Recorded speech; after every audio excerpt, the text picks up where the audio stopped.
গায়ত্ৰী মন্ত্ৰ হৈছে সদ্বুদ্ধিৰ মন্ত্ৰ।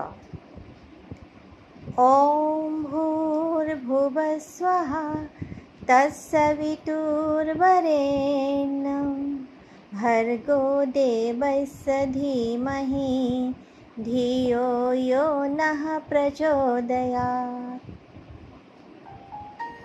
আজিৰ কাহিনী ভেড়াৰ আতিথ্য, অৰ্থাৎ भेड़ का आतिथ्य। এজন ৰাজপুত আছিল। তেওঁ ঘৰত এজনী গাই আৰু এটা ভেড়াও পুহিছিল। এদিনাখন গৰুৰ পোৱালিটোৱে উদাস হৈ মাকক ক'লে, আমাৰ ফালে কোনো কেৰাহীকেও নাচায়,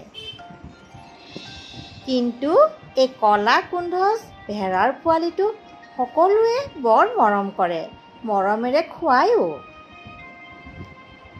গৰুৰ পোৱালিটোৰ মাক মনে মনে থাকিল।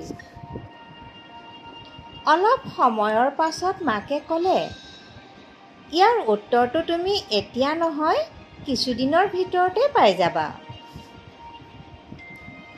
দেৱীক বলি দিয়াৰ দিনটো আহিল আৰু ভেড়াৰ পোৱালিটোৰ মূৰটো কাটি বলি আগবঢ়াই দিয়া হ'ল। গৰুৰ পোৱালিটোৱে শান্তিৰে উশাহ ল'লে আৰু এইটো বুজি পালে যে বৰ বেছি সন্মান আৰু মৰমৰ অন্তৰালতো ভয় তথা সংশয় সোমাই থাকে। ধন্যবাদ।